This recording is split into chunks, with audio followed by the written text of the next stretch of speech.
بسم اللہ الرحمن الرحیم یا ایھا الذین آمنوا اے ایمان والو لا تتخذوا بطنۃ من دونکم، نہ تم بناؤ بطنہ یعنی بھیدی دوست، من دونکم اپنوں کے سوا، لا یعلونکم خبالا کہ وہ صرف چاہتے ہیں تم میں خرابی کرنا، کہ اے ایمان والو تم بطنہ کے مطلب بھیدی رازدار نہ بناؤ، دوست نہ بناؤ اپنوں کے علاوہ، کیونکہ وہ تم میں صرف خرابی چاہتے۔ ودوا ما انیتم، اور وہ چاہتے ہیں کہ تمہیں تکلیف پہنچے، انیتم تمہیں تکلیف پہنچے۔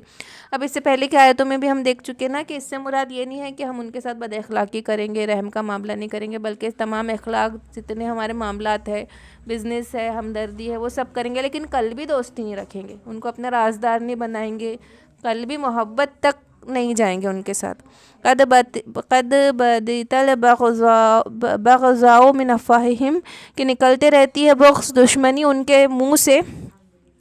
وما تخفی صدورہم اکبر، اور ان کے دل میں اس سے کئی زیادہ چھپا ہوا ہے، کئی بڑا چھپا ہوا ہے ان کے دل میں، ان کے منہ سے تھوڑی بہت دشمنی نکلتی رہتی ہے، لیکن جو ان کے دل میں چھپا ہوا ہے وہ بہت بڑا ہے۔ قد بینا لکم الآیات ان کنتم تعقلون، تحقیق کے بیان کر دی گئی تمہارے لیے نشانیاں، آیات، اگر تم عقل رکھتے ہو۔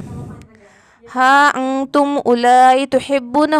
اور سن لو کہ تم انہیں دوست رکھتے ہو، ولا یحبونکم، لیکن وہ تمہیں دوست نہیں رکھتے، وتؤمنون بالکتاب کلہ، اور تم ایمان رکھتے ہو تمام کی تمام کتابوں پر، واذا لقوکم، اور وہ جب تم سے ملتے ہیں، قالوا آمنا، تو وہ کہتے ہیں کہ ہم ایمان لائے، واذا خلوا، اور جب وہ اکیلے میں ہوتے ہیں، عضوا علیکم الانامل من الغیظ، تو وہ اپنی انگلیوں کو غصے میں توڑتے ہیں،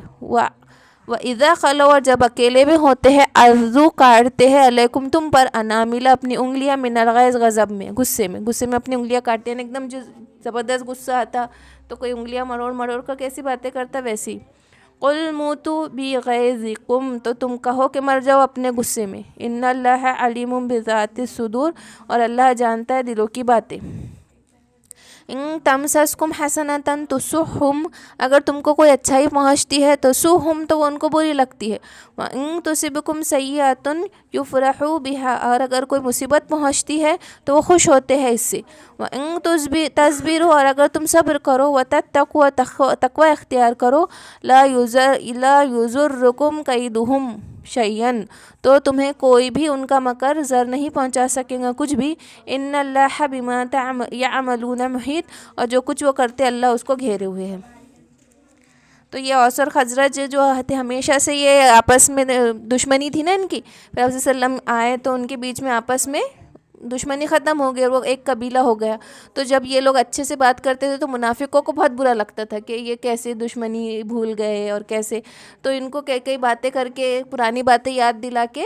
ان کو دشمنی پر ابھارتے تھے۔ ایک وقت تو اتنے زیادہ ان کے بارے میں باتیں کرنے لگے، پرانی باتیں، پرانی دشمنیاں ان کو یاد دلانے لگے کہ پرانے واقعات، تو ایک دوسرے پہ تلواریں لے کر کھڑے ہو گئے، مطلب ایسا تھا کہ خون بہنا شروع ہو جاتا تھا۔ تو اب صلی اللہ علیہ وسلم آئے کہ کہا کہ کیا کرتے ہو، جہالت والی بات کرتے ہو جبکہ میں تمہارے سامنے موجود ہوں۔ تو ان کو یاد آیا کہ دیکھو ہم لوگ کیسے پہلے پرانے دشمنی میں جا رہے، تو ان لوگوں نے اپنی اپنی تلواریں اندر رکھی اور یہ جھگڑا ختم ہوا۔ تو ایسے ان لوگوں کی ہمیشہ کوشش رہتی تھی کہ کہیں نہ کہیں نقصان پہنچتے جائے مسلمانوں کو، ہمیشہ سے یہ کوشش رہتی تھی۔